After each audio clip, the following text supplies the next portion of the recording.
Workers at a car plant in the South kicking the union to the curb, telling them to pack their bags and head back north.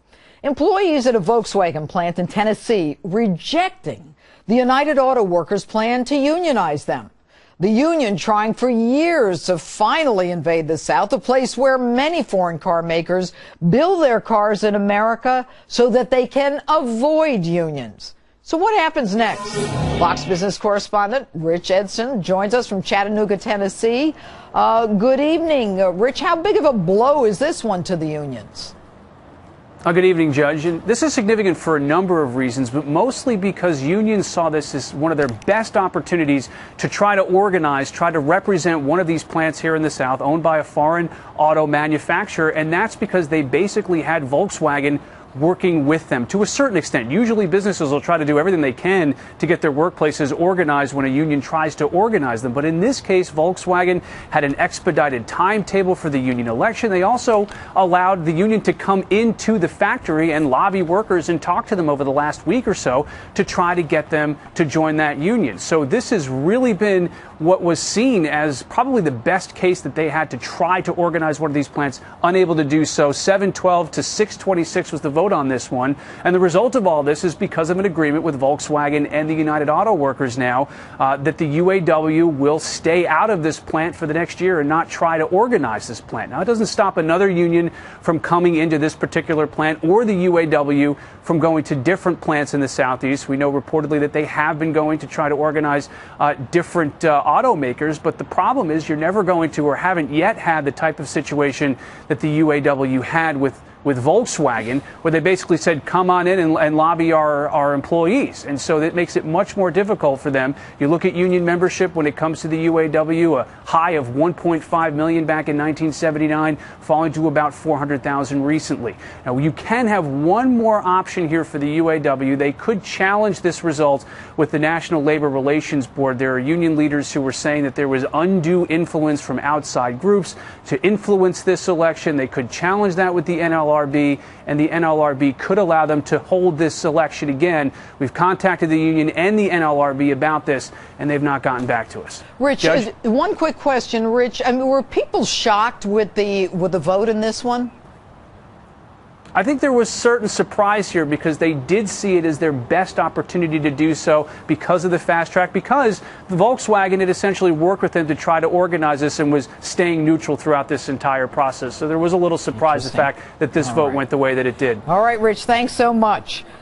So, is this the beginning of the end for many unions in America? Joining us, our political panel in Washington, Byron York of the Washington Examiner, John McCormick of the Weekly Standard, and joining me in New York, Louise Story of the New York Times. All right, Byron, I'll start with you. Are the unions through? Well, they're certainly going down, down, down. But it's the unions in America, remember, are kind of a tale of two cities, because in the private sector, union membership has just gone way, way down. It's now about 6.7% of all employees in the private sector. But in the public sector, it's 35%. I mean, that is still, government workers are still a growth area for union organizers. But as Rich Edson was saying, UAW had 1.5 million members back in 1979. Now it's under 400,000. That union is continuing to slide. And John, the idea that apparently workers weren't required to pay dues even if they voted for the union, and they would have had an automatic membership in a council that would give them real authority over everyday matters at the plant. Does it surprise you that in spite of that, they still lost?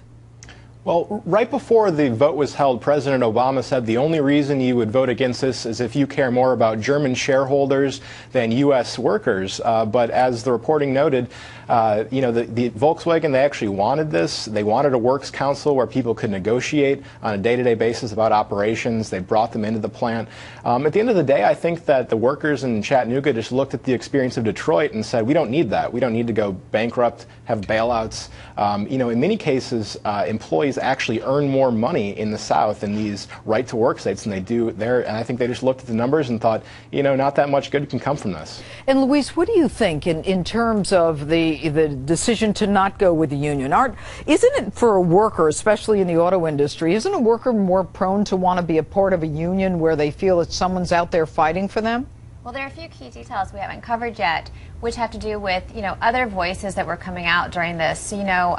Senator Bob Corker came out a few days before the vote and said that it was his understanding that VW might not give additional business to this facility if the union vote had passed. Now, VW has said that wasn't the case, but I'll tell you actually, because I spent a year looking at economic development deals like this not that long ago, and so I heard from someone in economic development just this weekend who'd worked in Tennessee, and he said that he'd heard similar things from VW in the past. So you have to understand that, there are a lot of complex messages going around. This turned into a real rallying point around unions for those opposed to it and also those in favor of unions. There were a lot of people opposed to unions who were down there really working hard to convince these workers to vote against it. So it was more than about just these 1,300 or so workers. But Byron, given the fact that unions are in a situation where, they may not be seen as needed as much in the private sector, don't you think that the unions, in terms of what Luis is saying, would have really put everything into this one?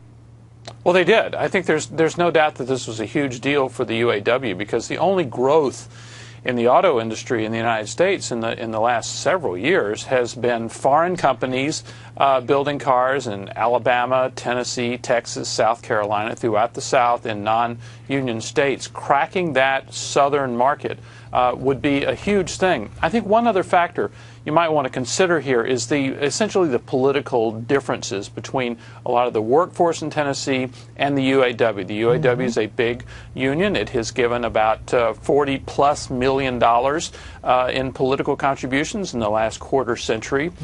All of that's gone to Democrats, all of it. Right. And so I think that workers in Tennessee saw a political difference as well as the failure in Detroit that John mentioned. And I think that what's going to happen, and panel, thank you very much. I think what's going to happen is we're going to see more and more of this happening, that people are seeing the unions as maybe not as necessary as they used to be. Thanks so much to the panel.